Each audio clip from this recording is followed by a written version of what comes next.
Windsor Castle had stood for nearly 1,000 years, its stones soaked with history, its halls echoing with the whispers of monarchs long gone. Queen Elizabeth II had always felt at home within its ancient walls, but in the final years of her reign, something had changed. The air had grown heavier, the corridors seemed darker, and at night, she could hear them, the footsteps. At first, she dismissed them. It was an old castle, after all. The wind had a way of howling through the towers, and the past had a way of clinging to a place like Windsor. But as the nights passed, the sounds became impossible to ignore. A slow, deliberate pacing just outside her chamber. Sometimes it stopped just at her door, waiting, listening. One evening, as she sat reading in her private study, she heard it again. A faint rustling, like fabric brushing against the walls. Then, a whisper.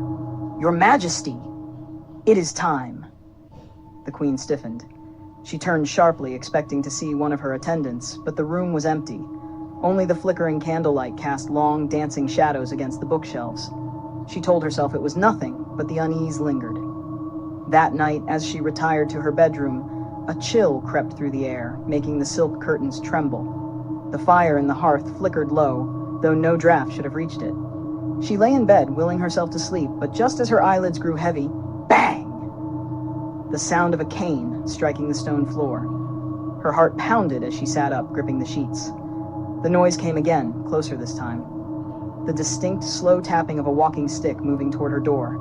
Her breath caught in her throat. She knew that sound. It was unmistakable. It was her father's cane. "Papa?"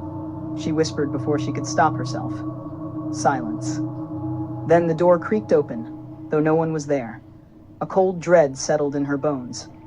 She could feel something in the room with her, a presence just beyond the reach of the dim candlelight. The scent of old tobacco filled the air, the same kind her father had smoked decades ago. And then, from the darkness, a voice. His voice. "Elizabeth, you have worn the crown long enough. It is time to join us." The shadows twisted. Figures emerged from the darkened corners of the room, their outlines faint but unmistakable. Queen Victoria, her black mourning dress trailing behind her. Henry VIII, his bearded face set in a grim expression. Mary, Queen of Scots, her eyes hollow with sorrow. More and more, the monarchs of Britain's past, their spectral forms crowding the chamber. They stared at her, their voices whispering as one. The throne is never empty. The line is never broken. She tried to speak, to call for help, but the words caught in her throat. Her body felt heavy, her limbs numb. The candlelight flickered wildly as the figures closed in. And then, darkness. The next morning, the palace staff found the Queen sitting upright in her bed, her hands folded neatly in her lap, her eyes closed as if in sleep. But she was cold. Colder than the stone walls of Windsor.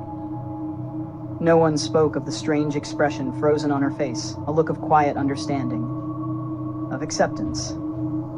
And though the castle fell silent in the days that followed, the guards swore they could still hear the slow, steady tapping of a cane in the halls at night.